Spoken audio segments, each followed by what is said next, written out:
Hmm. Comienzo con estos videos hechos en casa, arrojados por la circunstancia, porque el presente lo es de excepción y a momentos excepcionales corresponden, espero, respuestas excepcionales. Comienzo con estos videos caseros relativos a la escritura ensayística, porque la escritura ensayística será la base de nuestros guiones radiofónicos. Hemos hablado acerca de ensayos radiofónicos y ensayos para TV en el Laboratorio de Medios y Humanidades, de modo que en esta y en próximas sesiones grabadas voy a hablarles acerca del ensayo literario, sus características, sus búsquedas, si es que las tiene. Voy a hablarles acerca de las características de la personalidad de aquellos que escriben ensayos literarios, el juego de la memoria que se pone en acto en cada una de las páginas ensayísticas. El género literario del ensayo es el único género que en el nombre lleva implícita la falibilidad. Es un escrito que es un ensayo, es decir, es un escrito que es un experimento. Se ponen en una redoma, en un vaso precipitado, materiales heterogéneos para hacerlos explotar. El poema siempre es un poema, se logre o se malogre. El poema épico es siempre un poema épico, se logre o se malogre. En cambio, el ensayo es un escrito que es simplemente un ensayar, un experimentar. En esta simpleza se halla toda su profundidad. En esta aparente simpleza se halla toda la inteligencia, el juego, la capacidad de juego, de profundidad de un ensayista. Voy a leerles en a manera de obertura unas breves líneas escritas por Walter Benjamin, escritor, filósofo, crítico de arte, uh, monigote portátil, que creo podría funcionar como una pedagogía para escritores de ensayos. Son unas líneas que tienen por título Atención a los escalones. Para elaborar una buena prosa es preciso subir 3 escalones. El musical, en el que hay que componerla, el arquitectónico, en el que hay que construirla, y por fin el textil, en el que hay que tejerla. 3 elementos, 3 escalones, 3 aristas: el musical, el arquitectónico y el textil. El musical para aprender a deambular o mecernos al vaivén de las olas de una prosa, al vaivén del ritmo musical de nuestra escritura, el arquitectónico para comprender la estructura de nuestro texto y el textil para urdir con mayor o menor fortuna los hilos de nuestro conocimiento y nuestra intuición. Um, la escritura de ensayo requiere de momentos excepcionales. Hay, como este, hay, ya, hay momentos, yo diría, típicos de los que pensamos, de los que creamos, de los que investigamos. Y son momentos de condensación, de concentración. Estos momentos de concentración en nosotros no son infrecuentes, desde luego, pero sí se reparten en el tiempo de nuestra biografía. Hay momentos más afortunados que otros para los escritores de ensayos, para los investigadores. Hay momentos más inspirados, llamémosle así, de los que pintan cuadros. Hay momentos más inspirados de los que dirigen películas. Eh, y estos momentos de excepción, eh, momentos muy propios de los que como nosotros creamos, explican en cierta manera la escritura ensayística.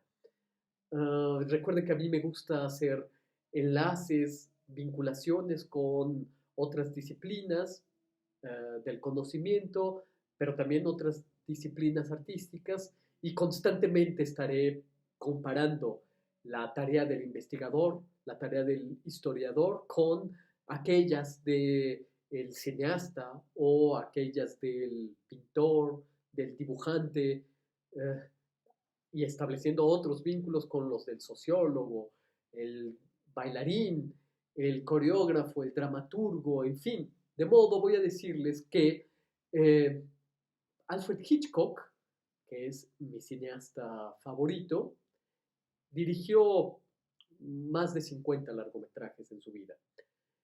Pero cuando llegó a La Soga, que es sin duda una obra maestra, Alfred Hitchcock ya había dirigido más de 15 largometrajes. De modo que para llegar a su gran obra maestra temprana, La Soga, Hitchcock había tenido que recorrer el largo y sinuoso camino de dirigir otras tantas películas aceptables. No son obras maestras, pero son muy buenas películas. De modo que lo que quiero decirles con esto es que esos momentos de excepción que parecen las obras maestras, que parecen las grandes obras logradas, tenían antecedentes, tenían trabajo previo. Claro que hay artistas inexplicables. Ahí está el caso de Thomas Mann, que escribió su primera novela, Los Buddenbrook, una historia familiar basada en sus recuerdos familiares y sus vivencias en la ciudad de Lübeck, en Alemania, al norte de Alemania, que siendo un chamaco, arribó en su primera novela a las cimas más considerables de la escritura de la novela. Uh, es inexplicable a su manera, ocurre, pero en términos generales digamos que estos momentos de excepción a los que se arriba aún en una gran obra requiere de cimientos, requiere de obras previas, experimentaciones. Eso es lo que ocurre con la escritura de ensayos. Los ensayos dan testimonio de la concentración, de la condensación de alguien que piensa, de la condensación y concentración de alguien que piensa, que estudia, que relaciona elementos entre sí. El ensayista no es así de inteligente como aparece en las páginas, no es así de ingenioso, no es así de memorioso. El escrito ensayístico, da cuenta de esa concentración, de ese momento de excepción. En las páginas de un ensayo quedan registradas un instante de precisión, un instante de conexión entre lecturas y vivencias, porque eso es algo característico de la escritura ensayística. Se tejen hilos de conocimientos, hilos de vivencias propias, hilos de intuiciones y todo el conglomerado, todo este tejido del que habló Walter Benjamin es el que aparece en las páginas de escritura ensayística. Ustedes están muy acostumbrados en la Facultad de Filosofía y Letras al ensayo académico. El ensayo académico busca demostrar un asunto. Se tiene una hipótesis, se tienen unos objetivos. La escritura de un ensayo académico anuncia paso tras paso la demostración, anuncia paso tras paso el método riguroso, lineal, y a diferencia del ensayo académico, el literario puede no desear demostrar nada. Así. El ensayo literario puede solamente desear pensar un abanico de referencias, esgrimir una gran cantidad de pensamientos y ponerlos en un mismo marco, no teórico, sino un marco que es una página. Un marco que servirá de contenedor a nuestras vivencias, insisto, nuestros conocimientos y nuestras intuiciones. A veces yo me inclino a pensar que el ensayo académico proviene, como las tesis que escribimos, de archivos, de fichas, de documentos. El ensayo literario proviene, a su vez, también de archivos, también de fichas, también de documentos, pero también proviene de una bitácora, proviene de diarios, proviene de todas las anotaciones al margen que hayamos hecho en los libros que leemos. Proviene de ese gran tesoro que no puede medirse de nuestras intuiciones, de nuestras conexiones. En una palabra, en el ensayo literario que sirve de base para nuestros guiones radiofónicos, aparece toda la bella marginalia. La marginalia en el ensayo literario es fundamental. Aquella a lo que Jacques Derrida dedicó tantas páginas en este tema del parergon, la marginalia, es precisamente el tema del ensayista.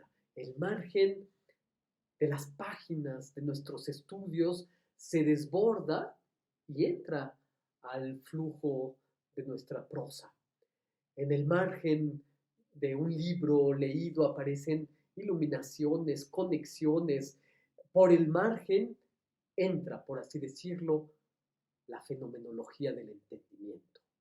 Por el margen, siempre caminando, dando rodeos para humanizar nuestros temas, eh, dando rodeos para darle soltura a nuestro texto, liberarnos un tanto del ensayo académico, de la tesis basada en una demostración.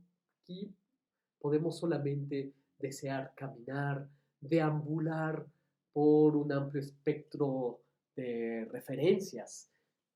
Gutiérrez Tibón, que es un autor por nosotros muy querido en el Laboratorio de Medios y Humanidades, escribe libros de historia, la historia del nombre y la fundación de México, que utilizamos varias veces en el semestre pasado.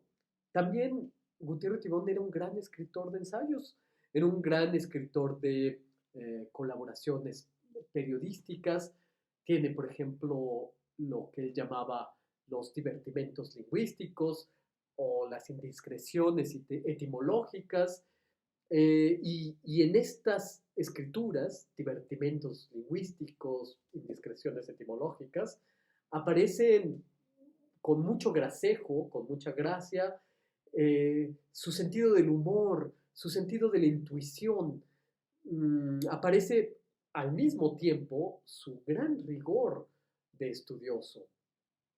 Y claro, en el ensayo literario aparece, opera el misterio del talento y también opera una elección.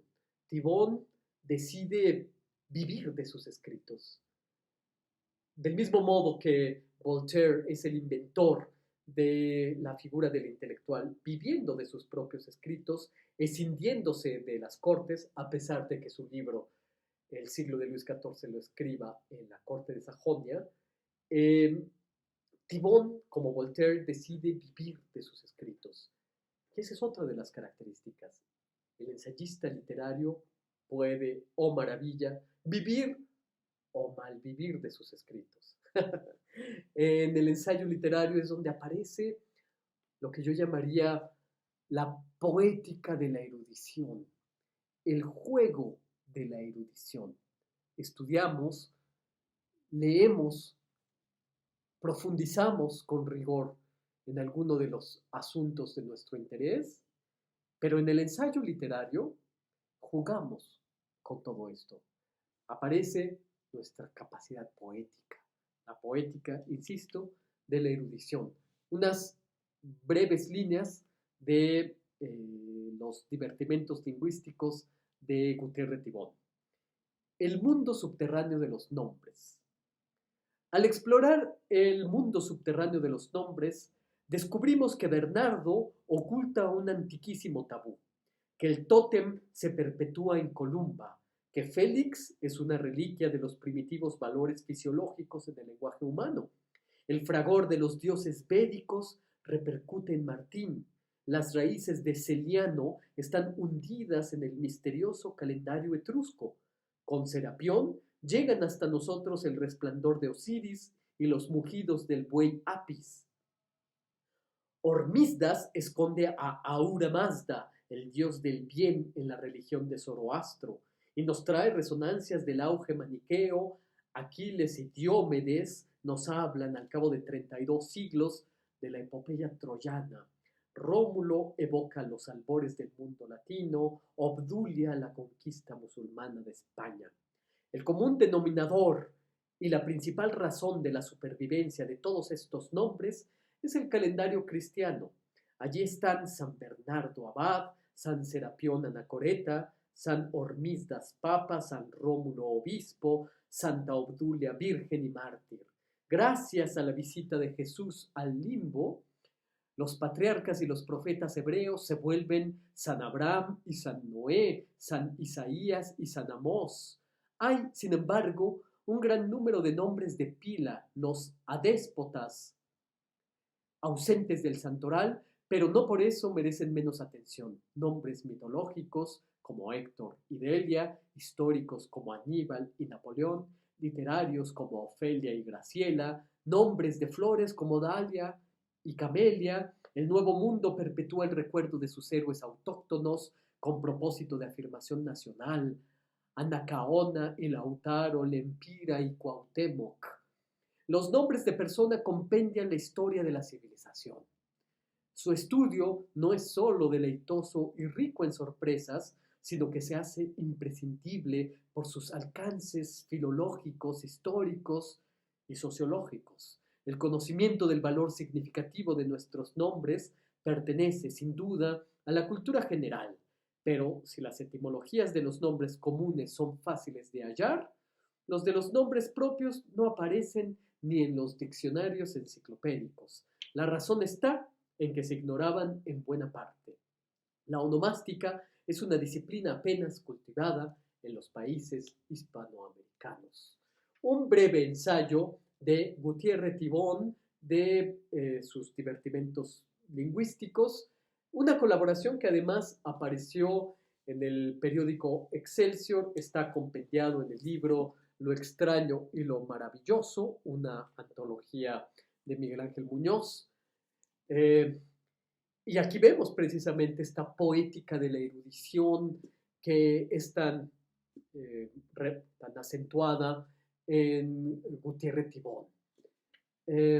Aquí tenemos un ejemplo del juego en el que se adentra un ensayista, un juego. Se trata de eso. Gilles Deleuze, el filósofo francés, autor de las 1000 mesetas, autor de esta teoría posmoderna muy citada acerca del cuerpo sin órganos, acerca de el rizoma, etcétera, etcétera, en un libro titulado Conversaciones, nos habla acerca de la filosofía de su tiempo. La critica fuertemente. Y Gilles Deleuze resaltaba una cierta función represiva en el seno mismo de la filosofía. La filosofía de su tiempo, decía Gilles Deleuze, terminaba diciéndoles a sus practicantes: no osarás hablar de esto o de aquello, no osarás hablar en tu propio nombre hasta que no hayas leído esto o aquello. De modo que Gilles Deleuze criticaba que para un filósofo de su tiempo se alzaba algo así como un tribunal en la conciencia del estudioso, en lugar de una invitación. El eros, el principio libidinal, el principio erótico, se convertía rápidamente en la práctica filosófica en un tánatos, en un principio de muerte. No osarás hablar de esto, de aquello, si no has leído o has profundizado durante años en cátedra, en escrituras de tratados, de manuales. No osarás hablar de eso. De modo que esto es, por eso lo digo, esta es la diferencia con el ensayista. El ensayista es un osado. Puede desear hablar de esto o aquello, o ruptura o subversión sin haber dado 40 años de esa cátedra, sin haber hablado, sin haber dado 100 conferencias al respecto. Hay una osadía, y es una osadía asumida. El ensayista dice, piensa conmigo, adéntrate a esto. La he estudiado, desde luego, he estudiado la historia, por ejemplo, la he comparado, la he relacionado, adéntrate a pensarla conmigo. Como escritor de ensayos, sé, como escritor de ensayos, intuyo también. Y con la intuición se da la amalgama perfecta, la lucidez del conocimiento. El ensayista asume su falibilidad, asume su juego, asume su subversión, asume su osadía, dado que se da la libertad de hablar de esto, de aquello. De repente hay ensayistas que nosotros leemos y parece que nos llevan como una clase, como las que yo doy, de un lugar a otro. George Steiner, el gran escritor recientemente fallecido, publicó este libro, fue el más reciente, 2011, apareció en inglés, que se titula La poesía del pensamiento, y nos lleva, como suele hacer, dentro de sus temas, sus fascinaciones temáticas, de la mano a visitar la filosofía, la neurociencia, las matemáticas, la música, el cálculo diferencial, la arquitectura. Nos lleva George Steiner de un lugar a otro. Nos lleva de la mano porque caminamos con él. Esa es otra de las características del escritor de ensayos. Camina con un amigo. Hace que visites una parcela o varias parcelas del conocimiento deambulando, caminando, como se camina con un amigo, como se platica con un amigo. Y George Steiner tiene un pensamiento con una cualidad nerviosa. Si ustedes se acercan a este libro, como digo, el último, bueno, uno de los más tardíos, insisto, 2011, George Steiner murió a principios de este año, 2020, se darán cuenta de que George Steiner tiene un pensamiento nervioso que nos lleva de aquí para allá en una pluma que parece vuela pluma o vuela teclado, como ustedes prefieran. No sé cómo escribía George Steiner, yo asumo que escribía en manuscrito, de modo que escribía a vuela pluma. Sí, escribe a vuela pluma, rápidamente, y su pensamiento nos lleva de aquí para allá, pero es un pensamiento rápido de después de haber dictado sus cátedras. George Steiner fue un maestro toda su vida. Y después de haber dado su cátedra, escribía sus ensayos. De modo que el ensayo no tiene la estructura rigurosa, rígida, de un escrito académico, no tiene la escritura rígida, de una demostración, sino que va caminando por un enorme abanico de referencias, un índice cultural. Y cito a George Steiner para terminar esta sesión, la primera grabada del Laboratorio de Medios y Humanidades, porque además de este libro, La poesía del pensamiento, uno de los libros tardíos de George Steiner es esta joyita de título 10 posibles razones para la tristeza del pensamiento. Es un libro brevísimo y no obstante muy profundo, en el que detecto, como cualquiera que se acerque a sus páginas, eh, varios aspectos muy importantes para el pensamiento. Para el pensamiento no solamente del ensayista, sino el pensamiento del ser humano en general, pero que nosotros podemos llevar a nuestras propias reflexiones sobre el ensayo. Este libro comienza con una pregunta muy inquieta para cualquier epistemólogo.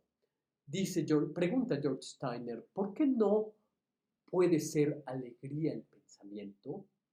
¿Por qué para aquellos que nos dedicamos a la investigación, a la reflexión, casi siempre se nos ofrece un horizonte sembrado de mil melancolías, sembrado de sombras, sembrado de ansiedad, de angustia, siempre en los que pensamos, reflexionamos con profundidad, se nos depara un sustrato doloroso, un martirio proveniente del estudio, de entreverar y entender como productores de entendimiento estamos destinados a la infelicidad.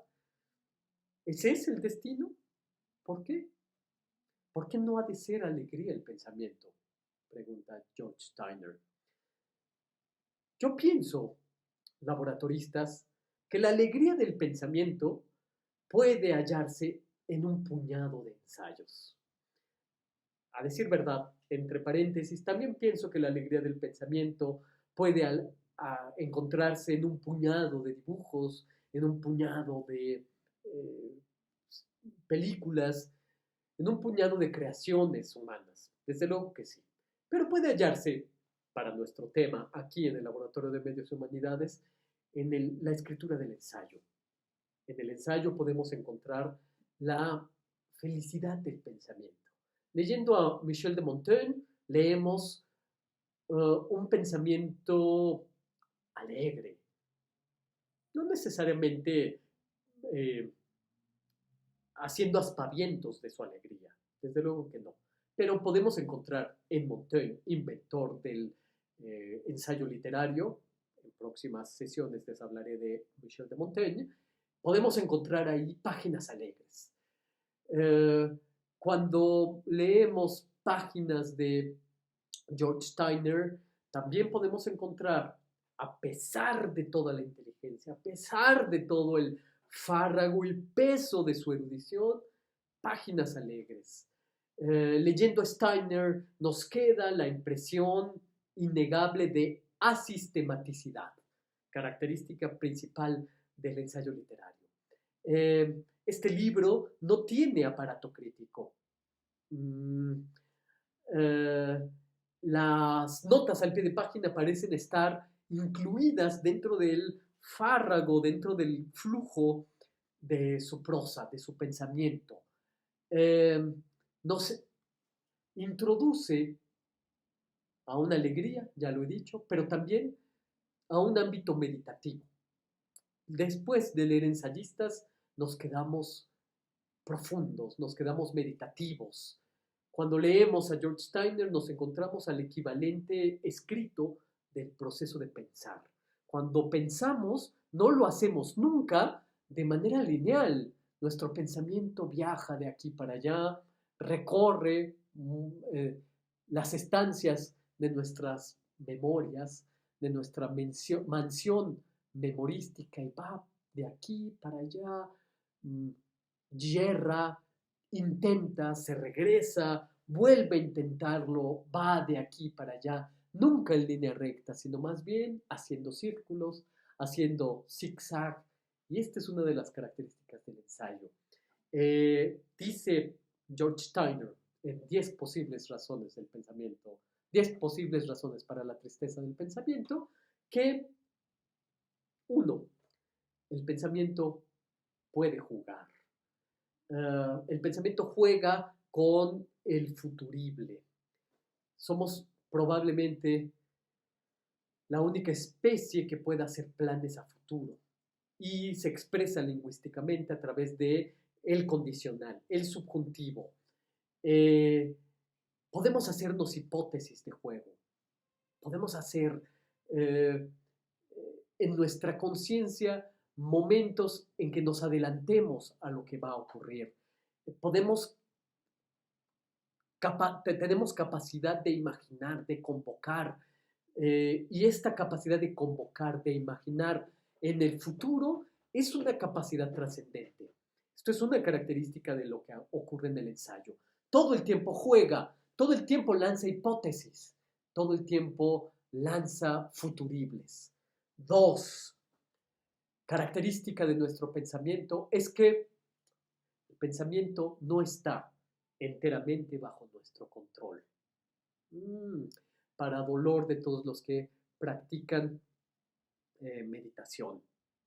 Puede haber ejercicios, desde luego que sí, para controlar la cabra enloquecida de nuestro pensamiento. Uno es susceptible a sufrir en intempestivas crecidas del pensamiento, obsesiones, pero el pensamiento no está enteramente bajo nuestro control a pesar de nuestras terapias, nuestras psicoterapias, nuestras terapias de constelación. Todo el tiempo el pensamiento se nos escapa, se transforma, va, viene, zigzaguea, tiene quebraduras. Nuestro pensamiento es quizás lo más distinto que hay a un rayo láser que va recto a su destino, a apuntalar esto o aquello. Nuestro pensamiento va y viene. En el ensayo literario, el pensamiento va y viene. 3. El pensamiento es el núcleo inaccesible de nuestra singularidad. Yo pienso de modo distinto a todos. Y no obstante, este núcleo inaccesible es un lugar común para millones. Dice George Steiner, es impensable pensar algo por primera vez. Tiene razón. Cuando pensamos algo, hay una enorme cantidad de seres humanos que lo han pensado antes que nosotros, que lo han formulado con mayor o menor gracia, pero no hay pensamiento que pueda ser pensado por primera vez.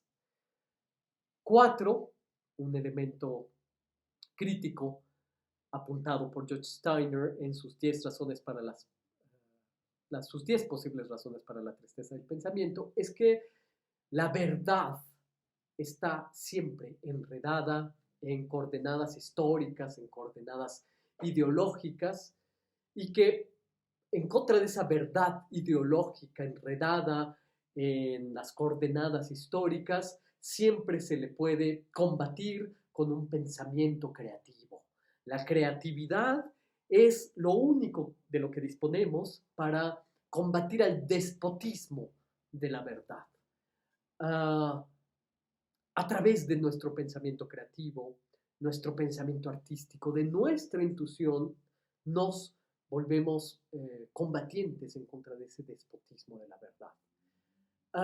5, presupuesto de George Steiner, es que los momentos de condensación y de concentración en realidad son infrecuentes.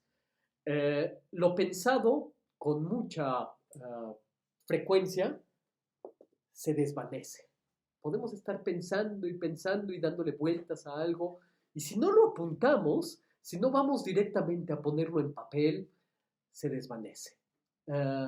Insiste en este punto, 5, acerca de que la condensación y la concentración en realidad son infrecuentes en nosotros los seres humanos, que todos los grandes pensadores solo han tenido un pensamiento en su vida que, claro, exponen y van reiterando a lo largo de toda su obra.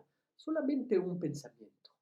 Heidegger solamente tuvo un pensamiento, el Dasein, que fue variando en toda su obra. Un pensamiento importante que se va repitiendo en toda la obra. Ahí tenemos, desde luego, excepciones a este caso. A veces el ensayista es un acaparador. Ahí lo tienen ustedes con el ejemplo de Alfonso Reyes, que extendió su pensamiento, lejos de tener una sola idea que fuera repitiendo en toda su obra. Más bien tuvo muchas ideas que expuso en muchas obras, y de ahí que Alfonso Reyes sea tan difícil de leer, porque su pensamiento abarcó muchas esferas y abarcó muchos intereses. Otro de los aspectos, que es uno muy importante del cual quiero hablarles en estos últimos 5 minutos de esta primera sesión, es el punto sexto, que es el probable ámbito trágico del pensamiento. Hay un ámbito trágico, desde luego que sí, que es la distancia entre el pensar y el hacer. Hay una distancia enorme entre pensar y hacer.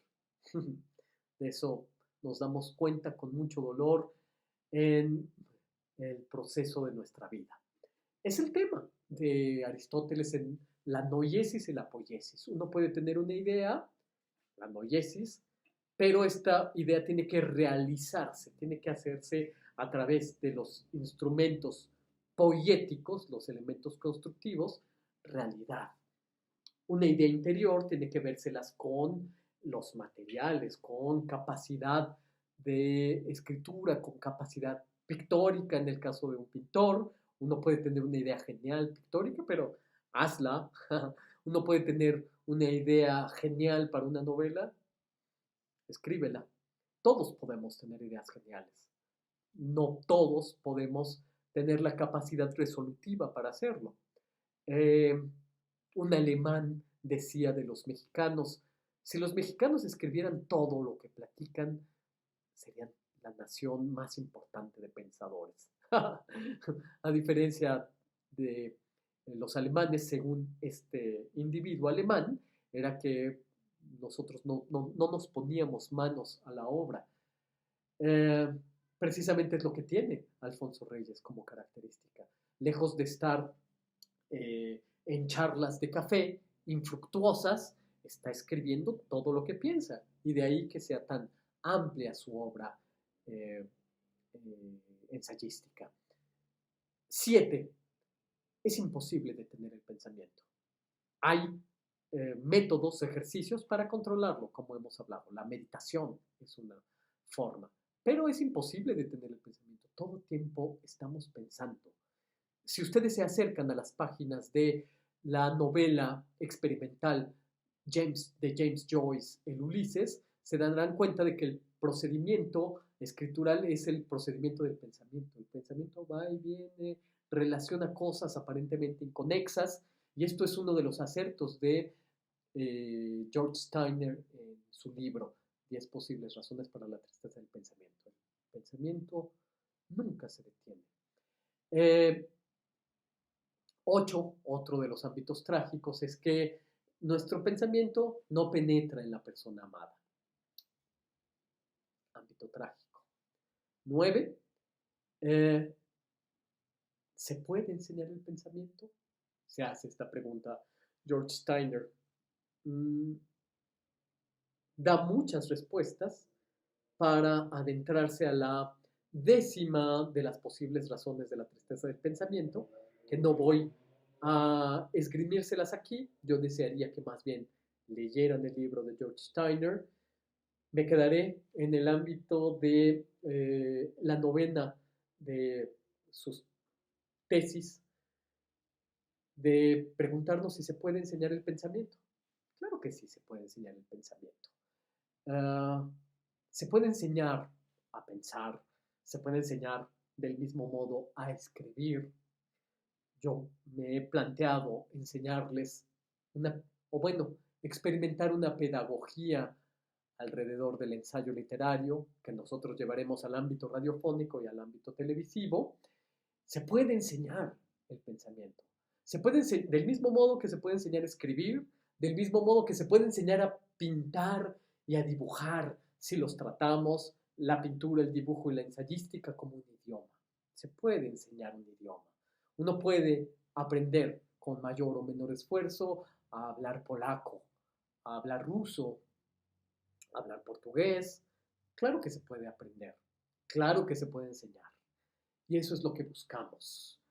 Reflexionen estas palabras y las platicaremos muy pronto, intercambiando puntos de vista, viéndonos a los ojos, y quédense con esta idea. ¿Se puede enseñar a pensar? Sí. ¿Se puede enseñar a escribir? Sí.